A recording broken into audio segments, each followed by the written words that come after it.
Assalamualaikum warahmatullahi wabarakatuh. Perkenalkan, nama saya Yusuf Baktiar dari kelas 9 IPA 7 Universitas Negeri Duta Bangsa Surakarta. Di sini saya akan sedikit menjelaskan tentang gangguan sistem pencernaan. Ya, langsung saja yang pertama yaitu gangguan pada mulut. Yang sering terjadi pada mulut ini adalah penyakit parotitis atau yang sering disebut gondong. Infeksi ini terjadi di kelenjar parotitis. Penyebab dari infeksi ini adalah virus, yaitu virus paramyxovirus yang menyerang kelenjar air ludah di bagian bawah kuping, yang mengakibatkan kelenjar ludah menjadi bengkak atau membesar. Ya, langsung saja yang pertama adalah gangguan pada mulut, yaitu parotitis atau gondong. Infeksi ini terjadi di kelenjar parotis dan penyebab utamanya adalah virus, yaitu virus paramyxovirus yang menyerang kelenjar air ludah di bagian bawah telinga atau glandula parotis. Akibatnya kelenjar ludah menjadi bengkak atau membesar. Gangguan mulut yang kedua adalah herophthalmia.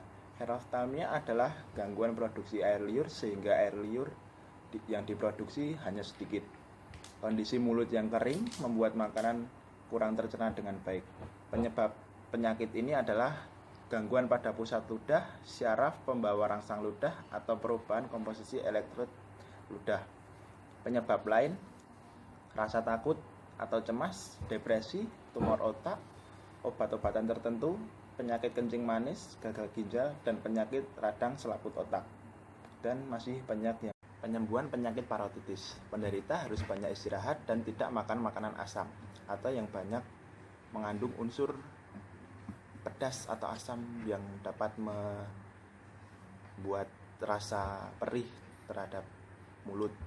Dan yang kedua, dapat digunakan obat pereda panas dan nyeri, misalnya paracetamol, amoxicillin, dan yang lainnya. Penyembuhan penyakit herophthalmia adalah penyakit ini dapat disembuhkan dengan banyak makanan yang mengandung asam dan perbanyak minum air putih. Jika tidak dapat disembuhkan dengan cara yang pertama, harus dilakukan operasi. Ya, yang kedua adalah penyakit pada eksofagus. Penyakit pada eksofagus yang pertama adalah akalasia. Penyakit ini adalah ketidakmampuan untuk menyalurkan makanan pada kerongkongan karena peristaltik yang lemah dan tidak teratur. Penyebab dari penyakit ini adalah kegagalan sfinkter eksofagus bawah untuk berelaksasi secara sempurna waktu menelan makanan. Akibatnya, makanan dan cairan tertimbun di dalam eksofagus.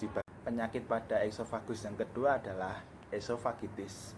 Esofagitis adalah keadaan di mana mukosa esofagus mengalami peradangan, dapat terjadi secara akut atau kronik.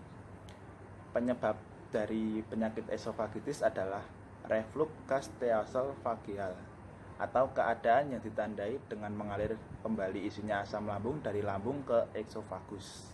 Penyakit pada esofagus yang ketiga adalah karsinoma esofagus.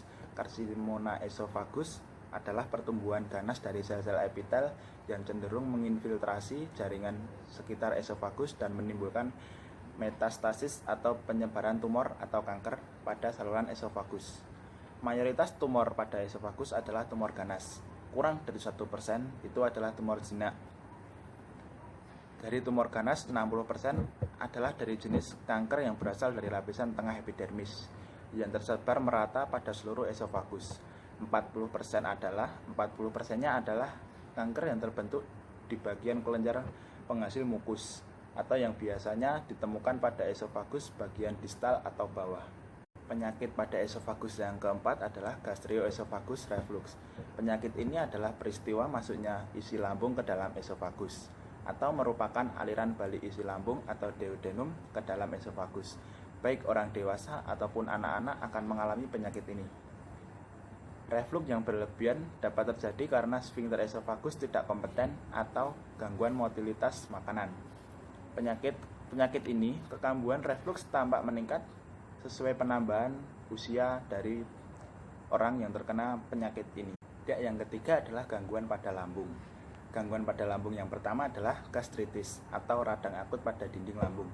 Penyebab dari penyakit ini makanan yang kotor, infeksi mikroorganisme, kelebihan asam lambung, dan yang lainnya. Gangguan pada lambung yang kedua adalah kolik.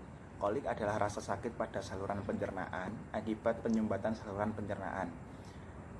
Penyebab dari penyakit ini adalah banyaknya mengkonsumsi makanan cabai dan banyaknya mengkonsumsi minuman beralkohol. Gangguan pada lambung yang ketiga adalah tukak lambung. Tukak lambung adalah luka pada lambung yang umumnya disebabkan oleh infeksi bakteri tertentu, sehingga ada luka pada bagian dinding lambung bagian dalam. Akibat dari penyakit ini adalah unsur HCl yang berlebihan. Penyakit pada lambung yang keempat adalah peritonitis. Peritonitis adalah peradangan yang biasanya disebabkan oleh infeksi pada selaput rongga perut atau peritoneum. Peradangan ini merupakan komplikasi berbahaya yang sering terjadi akibat penyebaran infeksi dari organ-organ abdomen. Misalnya, peradangan pada saluran tuba Fallopi, pecahnya luka pada dinding lambung dan duodenum, ruptura atau robeknya saluran cerna, komplikasi pasca operasi, iritasi kimiai, atau dari luka-luka tembus ke abdomen. Cara penyembuhan penyakit tukak lambung. Yang pertama, antibiotik untuk membunuh bakteri. Yang kedua, obat-obatan yang disebut proton pump inhibitor atau PPI untuk mengurangi hasil produksi HCl yang berlebihan. Yang ketiga, PPI, derivat benzimidazol yang bekerja pada bagian sektori sel-sel parietal lambung dan berkaitan dengan saluran ion. Penyembuhan terhadap penyakit peritonitis. Yang pertama, memasukkan balon kateter melalui mulut ke dalam kerongkongan dan mengembangkan balon tersebut untuk menekan daerah yang berdarah. Yang kedua, pendarahan pada lambung sering dapat dihentikan melalui endoskopi. Endoskopi sendiri adalah metode untuk melihat bagian di dalam tubuh menggunakan tabung fleksibel yang memiliki kamera kecil di ujungnya. Yang keempat, gangguan pada usus. Gangguan pada usus yang pertama adalah appendicitis atau peradangan pada appendix. Penyakit ini terjadi karena penumpukan kotoran atau sisa-sisa makanan di dalam usus besar, terutama usus buntu. Fungsi appendix sendiri adalah menstimulasi mekanisme pertahanan tubuh terhadap serangan berbagai kuman. Penyembuhan terhadap penyakit appendicitis. Pembedahan harus segera dilakukan untuk mencegah terjadinya ruptur atau robek atau putusnya otot dan mencegah terbentuknya abses atau nanah atau peradangan pada selaput rongga perut atau peritonitis. Gangguan pada usus yang kedua adalah diare. Diare adalah proses defekasi terlalu sering dengan feses yang mengandung banyak air. Pada diare, infeksi paling luas terjadi pada usus besar dan pada ileum. Penyebab dari diare adalah pergerakan yang cepat dari materi tinja sepanjang usus besar. Penyebab lain adalah bakteri kolera atau bakteri akut, bakteri lain seperti bacillus, patogen usus besar, makan makanan yang asam, pedas, dan bersantan, atau mengkonsumsi alkohol yang berlebihan.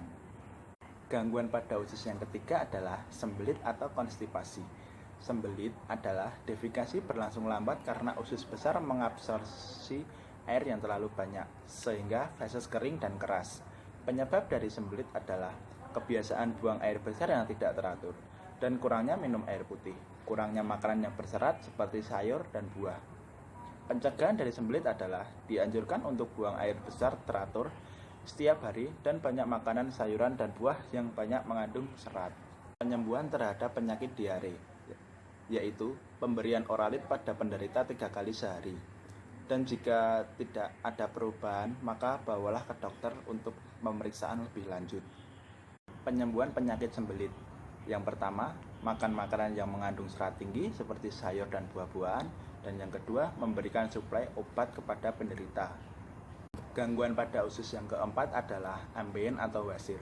Ambeien atau wasir adalah keadaan membengkaknya vena pada anus, atau gangguan buang air besar dan terjadi pembengkakan di dalam bagian pembuluh vena di dalam anus, sehingga saat buang air besar, penderita akan mengalami pendarahan. Penyebab dari ambeien atau wasir adalah batuk kronis, duduk terlalu lama, kegemukan, mengejan yang terlalu keras. Yang kelima adalah penyakit pada pankreas. Penyakit pada pankreas yang pertama adalah pankreasitis. Pankreasitis adalah peradangan pada pankreas, baik pankreas akut ataupun pankreas kronis. Pankreas akut berlangsung sangat cepat dan pankreas kronis berlangsung lama. Penyebab umum dari pankreasitis adalah alkohol dan terhambatnya tonjolan arteri atau akhir saluran pengeluaran pankreas oleh batu empedu. Dampak terburuk dari pankreasitis adalah kematian 70% sampai 90%. Dan berbahayanya, kasus kematian sebagian terjadi hanya dalam kurun waktu 2 minggu setelah gejala nyeri timbul. Yang keenam adalah penyakit pada sistem digestif yang lainnya. Yang pertama adalah salmonella. Salmonella adalah gangguan pada alat pencernaan atau akibat keracunan makanan. Penyebab dari salmonella adalah bakteri. Bakteri seperti Salmonella typhi atau tifus dan kaku otot, kelumpuhan, bahkan kematian. Yang kedua, bakteri Clostridium. Umumnya terdapat pada makanan kaleng yang telah kadaluarsa. Penyembuhan keracunan makanan. Biasanya, keracunan makanan tidak memerlukan rawatan khusus, kecuali pemberian garam yang sangat banyak. Pemberian garam yang sangat banyak akan membuat penderita muntah, dan saat muntah, racun yang di dalam tubuh akan ikut keluar bersama muntah tersebut. Dokter akan memberi sejenis serbuk yang mengandung glukosa dan garam untuk dicampur ke dalam minuman.